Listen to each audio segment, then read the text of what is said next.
അപ്പോൾ ഗൈസ് ആലിയ വന്നപ്പോൾ കൊണ്ടുവന്ന ബ്രേസ്ലെറ്റ് ആണ് കേട്ടോ. അവൾ ഉണ്ടാക്കിയതാണ്. കാണിച്ചേ, കയ്യിലിട്.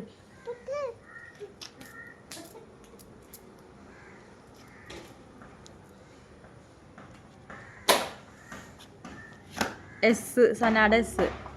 ഹലോ ഗൈസ്, അപ്പോൾ ഇതേ കഴിഞ്ഞ ദിവസം കൂട്ടുകാരിയെ കാണാൻ വേണ്ടിയിട്ട് ഒരാൾ ഇതേ വീട്ടിൽ വന്നിട്ടുണ്ടായിരുന്നു കേട്ടോ. ഇക്കാക്കയുടെ കൊച്ചാപ്പാടെ മോളാണ് കേട്ടോ ഇത്. ആലിയ എന്നാണ് പേര്. അവളും അവളുടെ ഇക്കാക്കായും കൂടിയിട്ടാണ് വന്നിട്ടുണ്ടായിരുന്നത്. അവർ ലുലു പോയിക്കായിരുന്നു. ലുലു പോയി തിരിച്ച് വന്ന വഴിക്കാണ് കേട്ടോ വീട്ടിൽ കയറിയിട്ടുണ്ടായിരുന്നത്. അപ്പോൾ അത് സനായായിട്ട് ഭയങ്കര കൂട്ടാണ്. സനയുടെ ഫ്രണ്ടാണ് കേട്ടോ. അപ്പോൾ സനാക്ക് വേണ്ടി സ്പെഷ്യലി എന്തൊക്കെയോ കൊണ്ടുവന്നിട്ടുണ്ടായിരുന്നു. ഇതേ കഴിക്കാൻ വേണ്ടിയിട്ട് പിസ്സ കൊണ്ടുവന്നിട്ടുണ്ടായിരുന്നു, പിന്നെ ഒരു കീ ചെയിൻ കൊണ്ടുവന്നിട്ടുണ്ടായിരുന്നു, അത് കൂടാതെ ഒരു ബ്രേസ്ലെറ്റ്, അവൾ തന്നെ ഉണ്ടാക്കിയ ഒരു ബ്രേസ്ലെറ്റ് ആയിരുന്നു കേട്ടോ, അതും കൊണ്ടുവന്നിട്ടുണ്ടായിരുന്നു കേട്ടോ. അങ്ങനെ ഇതേ അവർ വന്ന് കുറച്ച് നേരമൊക്കെ ഇതേ വർത്താനൊക്കെ പറഞ്ഞു. അപ്പോൾ ഞാൻ അവർക്ക് കുടിക്കാനായിട്ട് ഷേക്ക് കൊടുത്തിട്ടുണ്ടായിരുന്നു. പിന്നെ രണ്ടുപേരും ഭയങ്കര കളിയായിരുന്നു കേട്ടോ. പിന്നെ അതേ ഞാൻ പിസ്സ കഴിക്കാൻ വേണ്ടി എടുത്തിട്ട് വന്നു. അപ്പോൾ ഗൈസ് ആലിയ വാങ്ങിച്ചിട്ട് വന്ന പിസ്സ കേട്ടോ ഗൈസ്.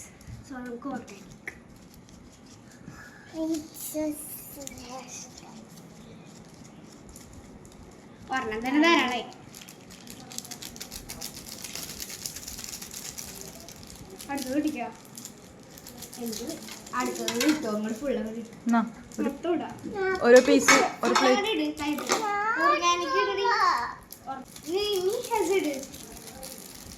എരിവ്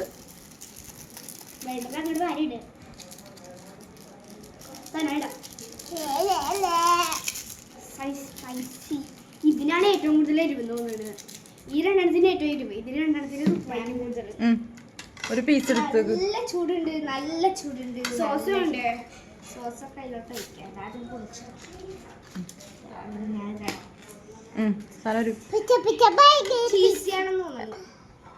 ഒരെണ്ണം എടുത്ത് നോക്ക്. ചൂടുണ്ടാ? ഓക്കെ,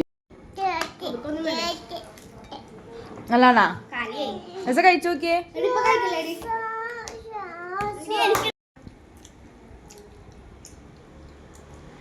ടേസ്റ്റ് ചെയ്ത് നോക്കിയാണ്. ഹെസ കഴിച്ചു നോക്കിയാ? കഴിക്കും.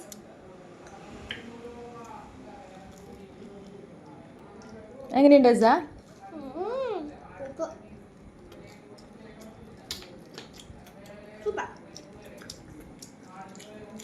അൽത്താഫിന് വേണ്ടാന്ന് പറഞ്ഞു, അതുകൊണ്ട് ഞാൻ ടേസ്റ്റ് ചെയ്ത് നോക്കട്ടെ. Super super. അങ്ങനെ ഇത് എല്ലാവരും കൂടി ഇതേ ഭക്ഷണമൊക്കെ കഴിച്ച് കഴിഞ്ഞപ്പോഴത്തേക്കും ഇതേ കളിക്കാൻ വേണ്ടി ഇറങ്ങിയായിരുന്നു കേട്ടോ. അപ്പോൾ കൂട്ടത്തിൽ ഹൈസി അവരുടെ ഒപ്പം കൂടിയിട്ടുണ്ടായിരുന്നു. അന്നാണെങ്കിൽ ചെറിയൊരു ചാറ്റൽ മഴ ഉണ്ടായിരുന്നു കേട്ടോ. അപ്പോൾ ഇതേ മഴയത്ത് ഇറങ്ങാൻ വേണ്ടിയിട്ട് എന്തൊക്കെയോ ഒരു പ്ലാൻ ചെയ്യുന്നുണ്ടായിരുന്നു. കൂടാതെ എന്തൊക്കെയോ പ്രാങ്കും കൂടി അവർ ഇതേ പ്ലാൻ ചെയ്യുന്നുണ്ടായിരുന്നു കേട്ടോ. അങ്ങനെ കളിയൊക്കെ കഴിഞ്ഞിട്ട് പോകാൻ വേണ്ടി അൽത്താഫ് വിളിച്ചിട്ടൊന്നും അവൾ പോകുന്നുണ്ടായിരുന്നില്ല. എന്തായാലും കുറച്ച് നേരം കഴിയട്ടെ, സന്ധ്യയാകുമ്പോൾ പോകാമെന്നും പറഞ്ഞുകൊണ്ട് ഇരിക്കുകയായിരുന്നു കേട്ടോ. അങ്ങനെ അവനെ കുറച്ച് നേരം കൂടി അവിടെ പിടിച്ചിരുത്തിയത്. ഭയങ്കര കളിയിലായിരുന്നു കേട്ടോ 3 പേരും. എന്നിട്ട് സന്ധ്യ ആയപ്പോഴായിരുന്നു കേട്ടോ അവർ പോയിട്ടുണ്ടായിരുന്നത്. ഹായ് ഗൈസ്, അപ്പോൾ നമുക്ക് ഉമ്മിക്ക് ചിലപ്പോൾ പാളും ചിലപ്പോൾ പാളുമില്ല, അതാണ് പറയാനുള്ളത്. അത് വേണ്ട, അത് വേണ്ട, ഇങ്ങോട്ട് വാങ്ങിട്. ഞാൻ ഈ ഒരു കുപ്പിയിൽ ഹാഫ് വെള്ളം എടുത്തിട്ടുണ്ട്. ഇതിൽ നമുക്ക് നമ്മൾ ഹെസാനെ പ്രാങ്ക് ചെയ്യാൻ പോകണം ഗൈസ്.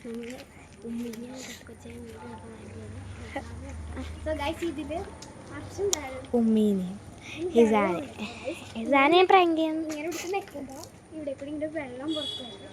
അപ്പോൾ നമുക്ക് കിട്ടി. നമുക്ക് പ്രാങ്ക് കൊടുത്താലോ? നമ്മുടെ കുപ്പി ഇവിടെ റെഡിയാക്കിയത് ഒരു കാര്യത്തിനാണ്. അതിനല്ല അതിനല്ല അതിനല്ല ഇങ്ങോട്ട് വാ. പ്രാങ്ക് വർക്കൗട്ടായി. ഇനി അടുത്തത് 6 മേത്തേക്കിൽ വയ്ക്കുക. നല്ല മേത്ത് വെച്ച് അവൾക്ക് അത് കിട്ടിയ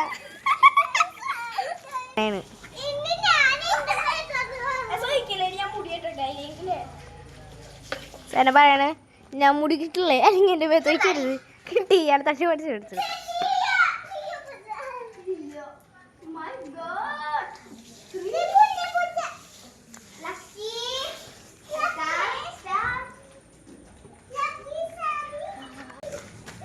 സാർ രണ്ടൊരു ഓടിക്കളിക്കണ്.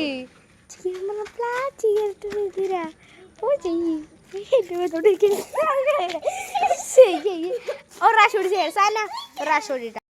അങ്ങനെ സന്ധ്യയായപ്പോഴത്തേക്ക് അവരിതേ കളിയൊക്കെ നിർത്തി തിരിച്ച് വീട്ടിൽ പോയായിരുന്നു കേട്ടോ. അപ്പോൾ നമുക്കിനി അടുത്ത വീഡിയോ ആയിട്ട് കാണാം. വീഡിയോ ഇഷ്ടമാണെങ്കിൽ ചാനൽ ലൈക്ക് ചെയ്യുക, ഷെയർ ചെയ്യുക, സബ്സ്ക്രൈബ് ചെയ്യുക. Bye bye. ടാറ്റ കൊടുക്ക്. ഇല്ലെങ്കിൽ എനിക്ക് തീരുമാനിക്കാൻ പറ്റില്ല. ഈ വഴി പോ.